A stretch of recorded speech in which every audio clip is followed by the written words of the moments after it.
Hey guys, and welcome to the Working Money Channel. XRP right now trading at about 62.5 cents.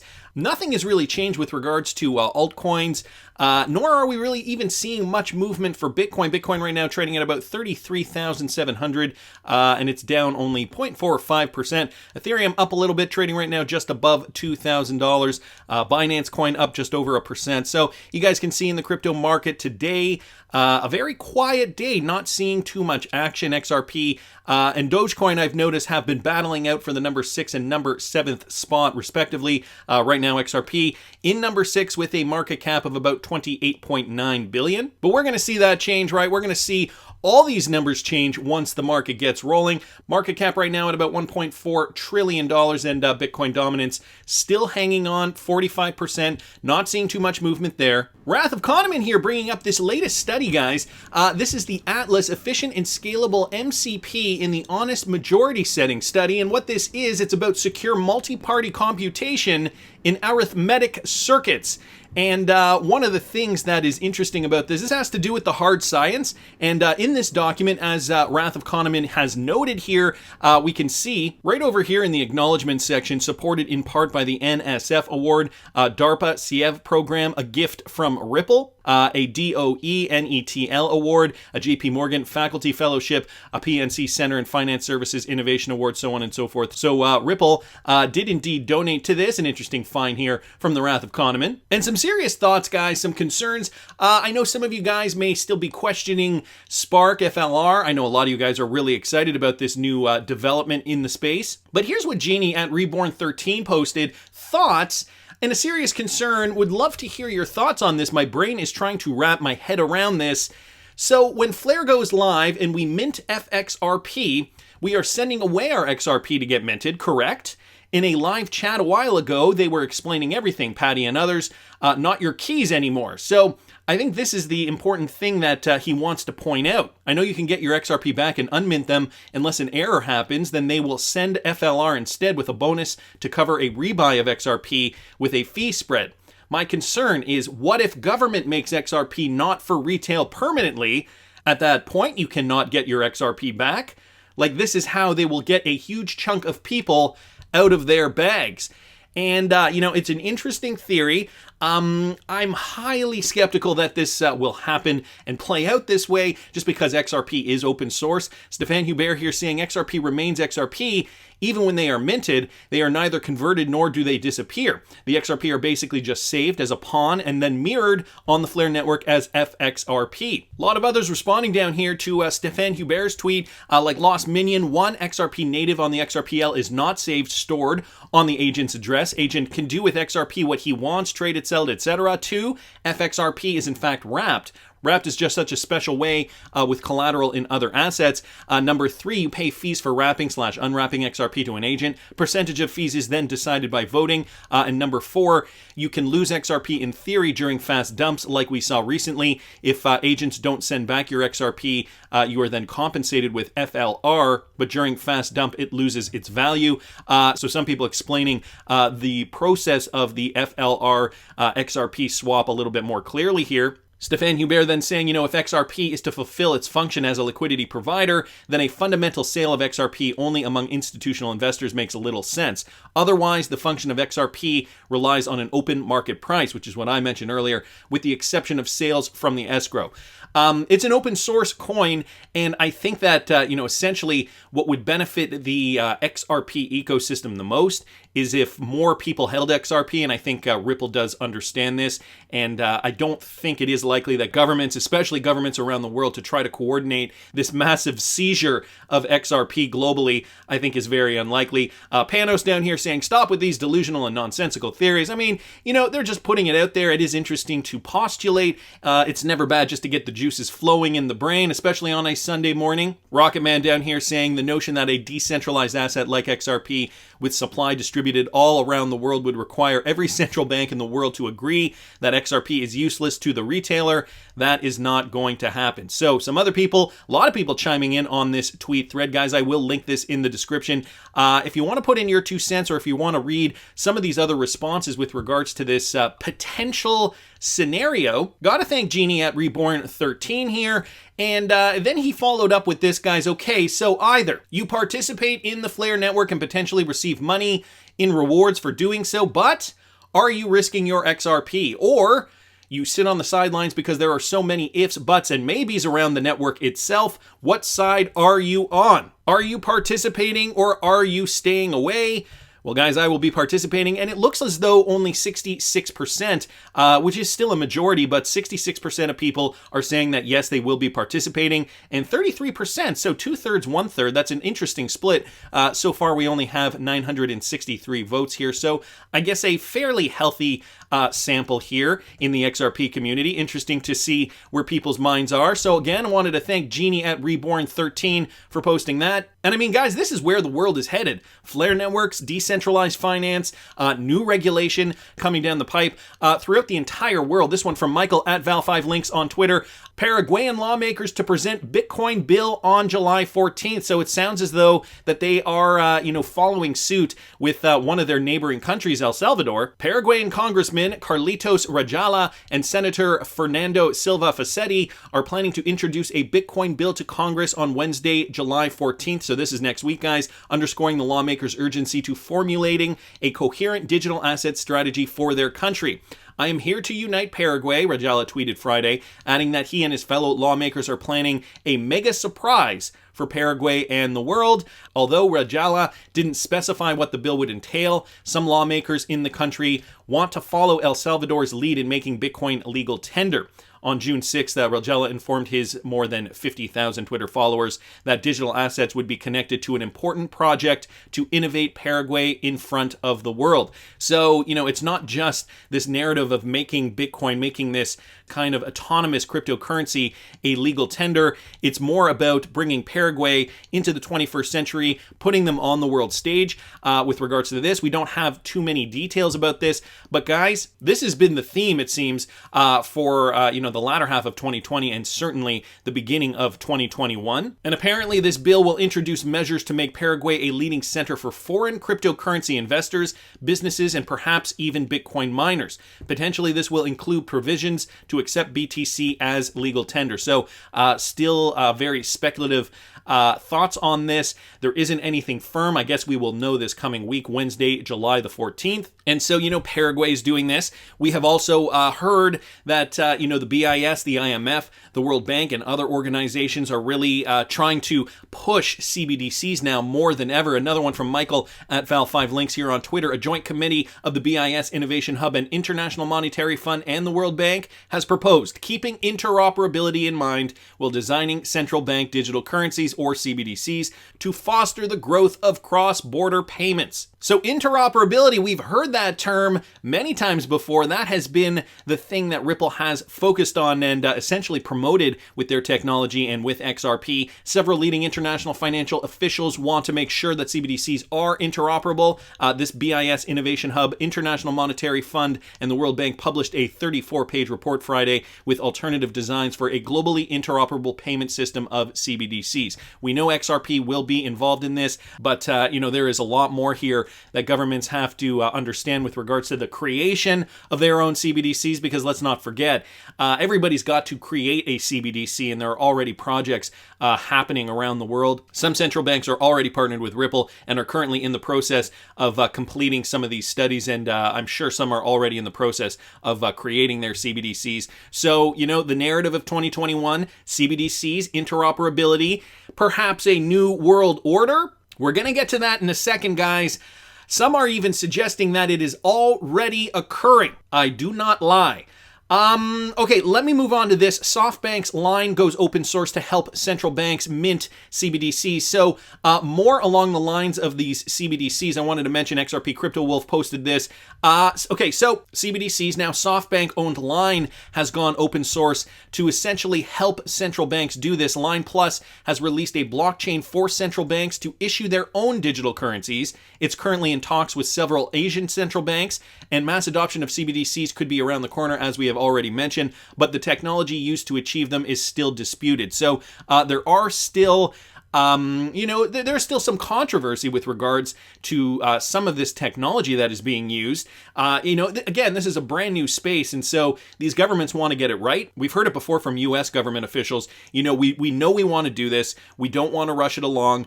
It's important for us to do it right before doing it fast, because if we do it fast and we do it wrong, boy, will that be a big mistake. So this is just another article. I will link this article in the description with regards to that.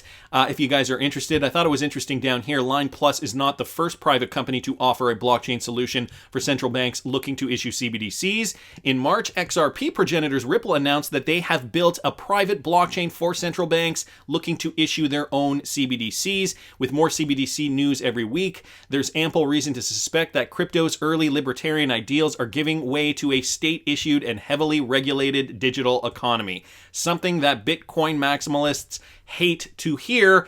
However, this is the future. This is the way it's been going. This is the way us XRP hodlers have always seen it going. And so, Ripple's been doing it with central banks. In this particular instance, the private blockchain for CBDC, central bank digital currencies. Now, Line has open sourced their code in order to help central banks mint CBDCs. So, an interesting time to definitely be in this space. Also, we have to consider the regulatory clarity with regards to these exchanges. So this is just another part of it.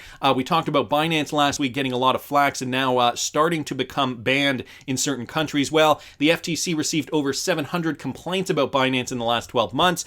This is just another article detailing some of that. The FCA shared the complaints with the technology website Gizmodo. The most notable complaint was on larger scale customers who were unable to get their money from Binance. Notably, the accounts were flagged for suspicious activity, but could not make the withdrawals even with verifying their identity. Another popular complaint was on customers falling for scams while trying to contact the company's customer care. However, this is a common problem among majors. To curb the scam, Binance is encouraging its customers to utilize the chatbot on its website. So this is what they're saying here. But it doesn't look good for Binance, considering now they are being very heavily scrutinized around the world as not being compliant to the regulations that are put in place. And with these regulations coming down the pipe, we are going to see either companies like Binance get bought up by major companies that are regulatory compliant, or they're going to have to be regulatory compliant, or they will just disappear. So 3 potential outcomes for companies like Binance, who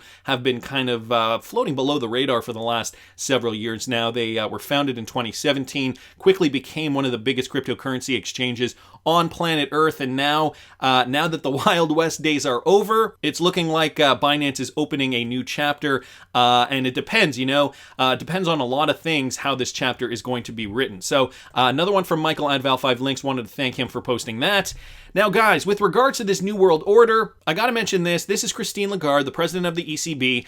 She used to be president of the IMF. And here's a quick clip of Christine Lagarde, guys, talking about central bank digital currencies and what, allegedly, what people want from central bank digital currencies. Listen to this. We think, we central banks, and I'm not the only one here, there are, at least 80 central banks around the world that are looking at digital currencies. We think that it's a duty of us to actually have available digital currencies that would operate to the benefit of consumers. So what would it look like? Well, it could be used like banknotes. I don't think it is like banknotes, because it will not have the degree of anonymity that banknotes have. And I find it very interesting, by the way, that in the consultation that we conducted, that consumers who responded in very large numbers said, we want our privacy to be protected, but we don't want anonymity, because they understand the risk of anonymity when it comes to digital currencies. So did you hear the difference there? Christine Lagarde kind of parsing out those intricacies of anonymity versus privacy.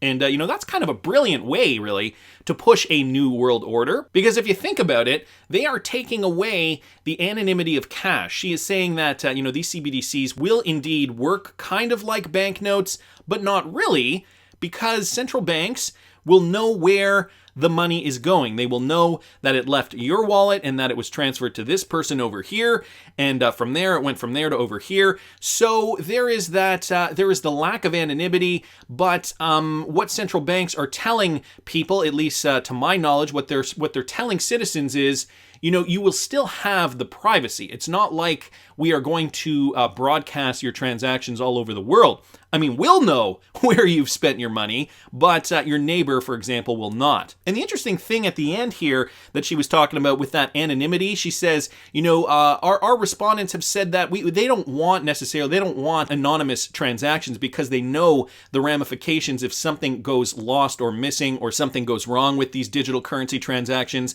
and they are anonymous. You cannot reverse them. You cannot prove that you are the one who sent it, so on and so forth. So the anonymity part, people are basically giving up their rights to anonymity and saying, yeah, no, we want the privacy, but we could do without the anonymity. It's interesting here how Christine Lagarde is wording this particular piece to kind of quell our fears, perhaps, of a world without cash, of a world with CBDCs where essentially your government will be able to track you. Thought that was an interesting clip. Wanted to thank Jeff at ISO_XRP here on Twitter for posting that.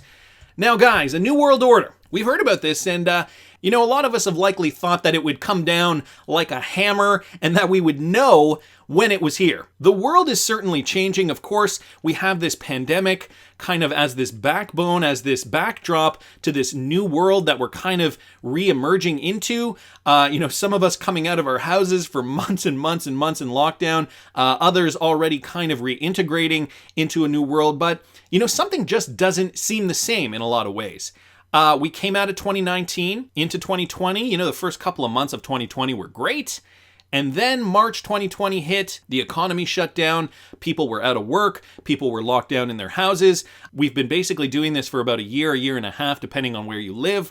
And, slowly but surely, economy's getting back on its feet. But coming out of this, everything is looking very different. Well, apparently, according to this, I'm assuming it's an Australian newscast, here's what they had to say. Has the most minimal of symptoms, get tested. Today is the first full day of the New World Order. Wait, whoa. Did he just say today is the first day of the New World Order? Listen to that again.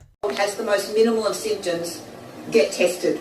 Today is the first full day of the New World Order. Outdoor gatherings are limited to 2 people. Exercise is allowed, but no further than a 10-kilometre radius from your home. Browsing in shops is not permitted. Only 1 person per household may leave to do essential shopping. And from tomorrow, funerals are limited to 10 people. And the length of this lockdown is up to each and every one of us. Steve Hart for 10 News First. So there's just a quick clip here, guys, a 30-second clip from an Australian news broadcast. Now, I was wondering myself, how old is this clip? And Lord Schmidt down here just saying this is new and it is in Australia. I don't know. I think Australia, if I'm not mistaken, has indeed entered another lockdown, at least in, I think it was Sydney, if I'm not mistaken. If I am mistaken, please do put it down in the comment section just to confirm that. I know I do have some viewers from Australia who do watch the channel. So this was from Ian Northing here on Twitter. And a new world order, guys, are we already in the midst of it? Has the world already changed? Should we be worried about it? Well, all right, let's bring it back down here. David Schwartz, I swear this is not altered or faked. I ordered delivery and this was written on the bag. It's probably 68s upside down, but I can't tell for sure. 589, anyone? Is it confirmed? XRP to 589? Or are we just being ridiculous here? Well, Future Boy here on Twitter has posted some other historic David Schwartz posts and comparing them to what Bearable Guy has been posting over the last couple of years. This one was really interesting. The ship here in the distance. This one was from July 4th. Of course, mirroring this Bearable Guy riddle from about a year ago. Interesting to say the least. Of course, we're having fun with this, but is a new world order on our doorstep? Is there going to be a restart, a great reset, if you will? James Rule XRP posting this. The angel number 589, angel number meaning for 589, asks you to let go of your past and start life on a clean slate. No kidding. Eugh. Well, on the bright side, guys, XRP You Amaze Me posted this. You only have one job, guys. HODL XRP, because at Ripple, They have 84 new jobs posted to build the Internet of Value, 6 in business development, 1 in customer success, 5 in design, 29 in engineering, 5 in finance, 2 in global operations, 1 in global workplace, 1 in IT, 1 in institutional markets, 1 in joint venture, 4 in legal, 3 in marketing, 6 in people operations, 8 in product and delivery, 1 in recruiting, 1 in Ripple Net admin, 3 in sales, 5 in technical operations. And guys, these job postings span the globe from New York, San Francisco, London, Singapore, Reykjavik, Sao Paulo, Mumbai, Japan. Just let that sink in. Along with this, I only see one CEO here from a major cryptocurrency company that is at this meeting with the high-level advisory group of the IMF's Interdepartmental Working Group on Finance and Technology. A picture speaks 1,000 words, guys, but that's just my opinion. I want to hear what you guys think. Please subscribe to the channel if you haven't already. Like the video if you like the content I'm providing. I always love hearing your comments. See you in the next one, guys.